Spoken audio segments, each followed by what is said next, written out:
Welcome to this presentation. In this presentation, I want to share with you how the healthcare interpreting program at American River College runs, what are some expectations, when the new cohort will start, and a little bit about the classes that are required in order to earn the healthcare interpreting certificate. So to start, we only accept new students at the beginning of the fall, not during the spring.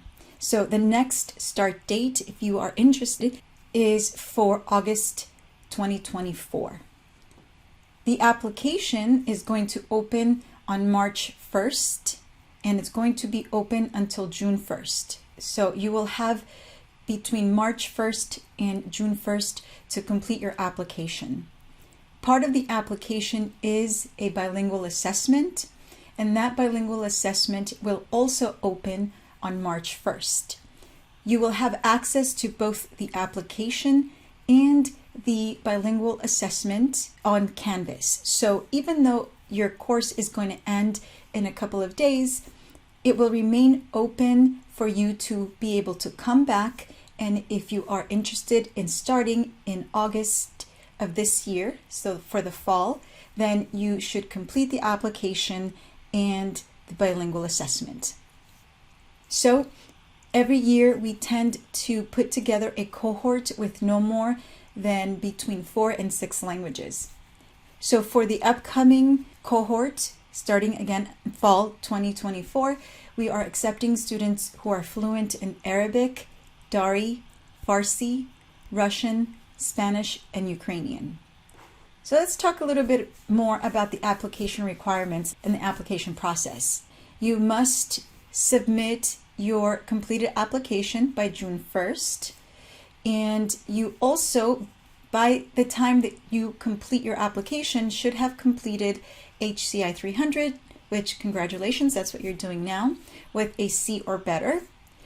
And you must have also taken the bilingual evaluation or bilingual assessment. And the purpose of that is to demonstrate that you do have the ability to speak English and one of the languages that I mentioned are being offered. Now, I want to clarify that in this program, we do not teach language. So, for example, if you are a student who wants to one day be a Russian interpreter or a Spanish interpreter, but you are not yet fluent, what you should do is you should start taking courses to learn the language and studying the language, immerse yourself in the language, and once you are fluent in that language, that's when you can come and apply for the program. So to give you a little bit more of a view of how we use these languages and why we require these is because each healthcare interpreting course has a lecture component and a lab component. And the lecture component is taught in English. The reading assignments are in English, and any written or online assignments are also in English. In English, we cover topics like the Code of Ethics for Healthcare Interpreters, standards of practice, laws, requirements, credentialing processes, and so forth.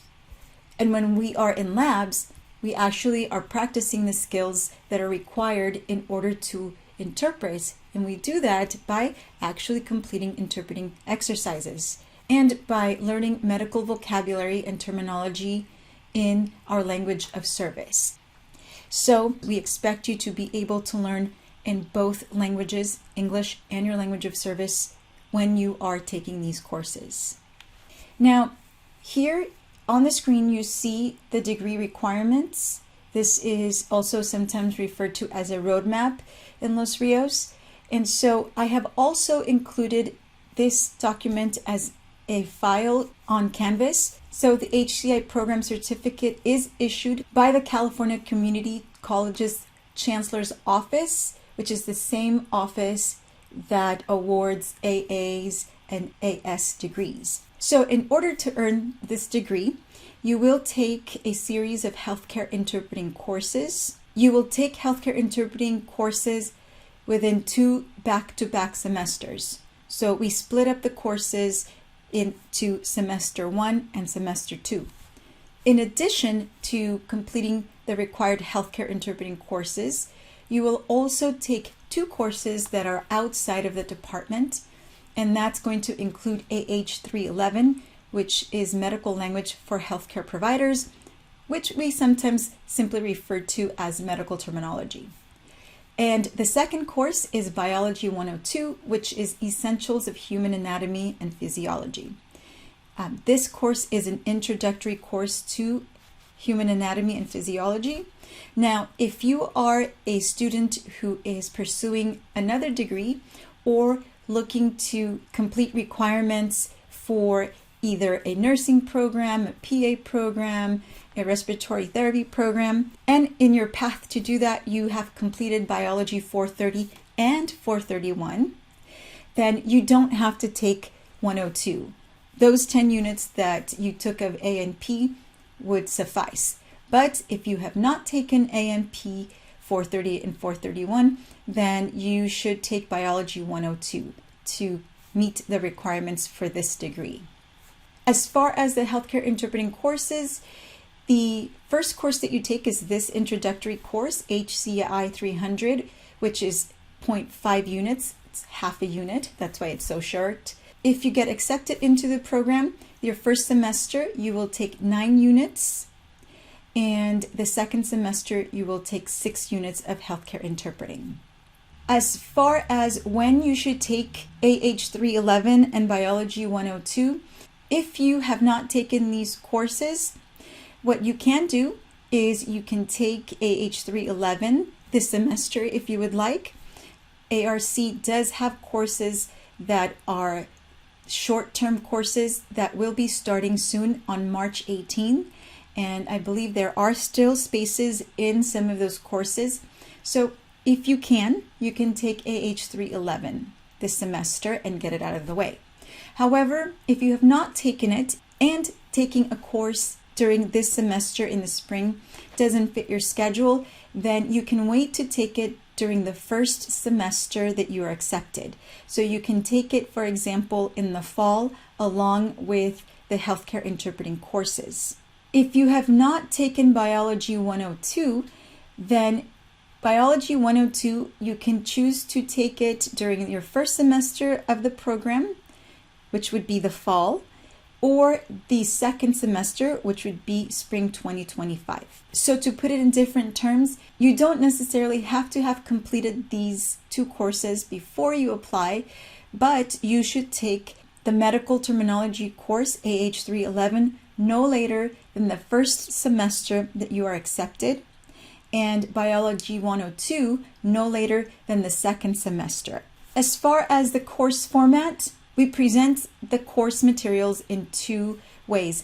The lecture material is going to be offered online asynchronous via Canvas. What that means is that you will be able to access new content every week, typically published on Mondays. You will have due dates on Wednesdays and Sundays, but as long as you meet the deadlines, as long as you turn in your assignments by the due date, you can complete it at any time of the day that is convenient for you, because we don't meet for lecture via Zoom or in person. However, our labs are held in person in the ARC main campus once per week, normally offered in the evenings to try to accommodate parents who have to pick up kids from school or folks who have to work. So typically, we offer these courses on Wednesday nights starting at 4:30 p.m. A little bit more about the courses. The HCI courses have been converted to 0 textbook cost, and that's for the HCI courses. So let me be clear, professors who teach Biology 102 or the medical terminology course, they may or may not require a textbook. But when it comes to all of the healthcare interpreting courses, that's going to be for 9 units in the fall and 6 units in the spring. Those courses do not require any textbooks. Everything that you need to read and everything that you need in order to complete assignments will be delivered to you online or printed for you. So you do need a computer or any other device that allows you to get on the internet, that allows you to be able to record your voice and submit recordings via Canvas, speakers for you to be able to listen to lectures and oral assignments. Okay, so what do you do if you are interested in applying to start in the next cohort? Well, you have to first be sure that you speak one of these languages: Arabic, Dari, Farsi, Russian, Ukrainian, or Spanish. And then starting March 1st, you should complete the application and the bilingual assessment. And again, you will have access to that through this course on Canvas.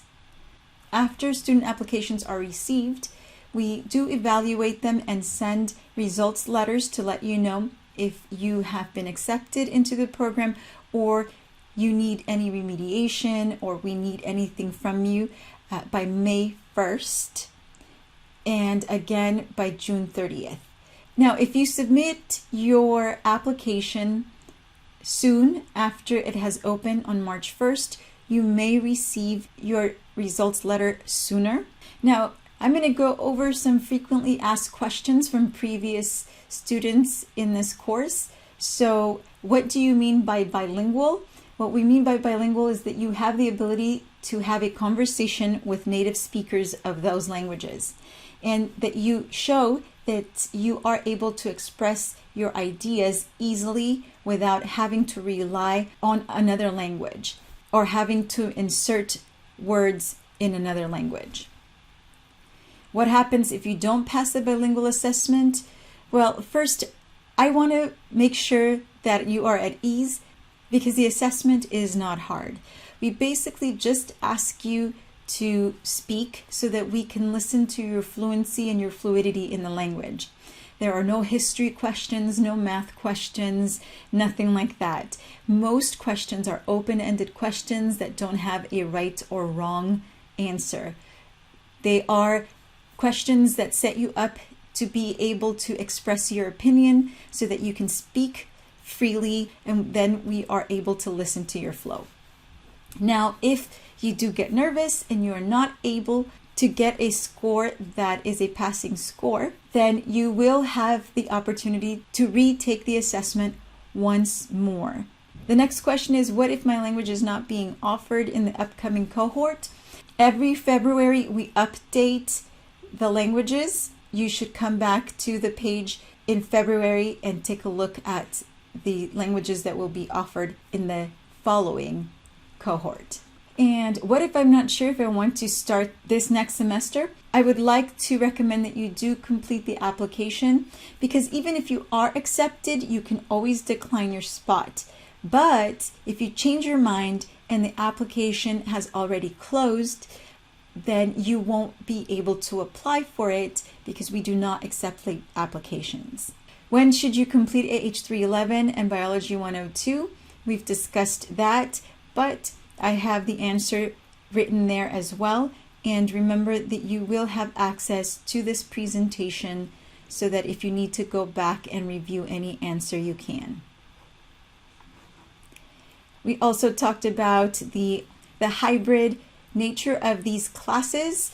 And just so you know, I want to mention that labs in person because it's the best way we have found to be able to complete the types of exercises and practices that we do in this program. And it also allows you to more freely work with other students that speak the same language of service as you and other students. It's just the best way to be able to learn from each other. As far as where can I get a job as a healthcare interpreter, again, you can review this on your own. But I do want to mention one thing regarding this question. That is that in this program, we train you with the skills that are required to both interpret remotely and in person. And that is especially important because after the pandemic, we did see a big shift into remote interpretation. But in-person interpretation is still around and jobs are still available in person, and it's very important that we learn how to work in a clinical environment. The presentation also has information about the difference between a qualified and certified interpreter. Again, this is something that you should take a moment to read on your own, but I will mention that when we are going through the program in the courses, we do address this. We do take a look at what certification is available by language. Mainly, we look at the fact that in the state of California, certification is not required to practice as a healthcare interpreter. However, it is required if you are going to be interpreting for encounters that are tied to a workers' compensation case. The other thing I should mention is that certification, again, is not required to practice, but it is preferred by employers and contracting agencies. So despite it not being the law, it is highly recommended. In the presentation, you can see that I have also included a link, which is the Federal Bureau of Labor Statistics. I have included the link there for you to visit so that you can learn a little bit more about job prospects. What I want to make sure that is understood is that American River College, as a community college, we do not do job placement. Our job is to get you as ready as possible and make you marketable so that you can start looking for work and work as soon as you complete the program. We want to make you into the best candidate so that you are able to qualify for the job that you trained for. What we do in the program is we do have a section or a module where we work on writing cover letters, updating your resume, and putting together a professional portfolio to help you be as marketable as possible. We also sometimes have the opportunity to have employers come and visit our classroom as guest speakers. So we do as much as we can, but again, as a California community college, we do not do job placement. Regarding the cost of the program, well, you heard me say that we did work in 2023 to be able to offer you the courses without any cost for textbooks. So that is great. The only textbooks that you might end up having to purchase are textbooks for the courses that are taken outside of our department, which would be Biology 102 and Medical Terminology. Other costs are going to come from paying for the units. So the total minimum units that you need to complete in order to earn the certificate is 22.5. At the moment, each unit in the state of California is $46 per unit. So you're just going to multiply 22.5 times 46. Now, this is for 2024. Okay, I hope this has been helpful for you and answered some of your questions. If you have further questions or you need clarification on anything that I have talked about here or anything that is in the course, please remember that you do have the option to attend a Zoom meeting. So if you want to know the time and want the link to access those meetings, just go to your course on Canvas, click Home, and the links should appear there.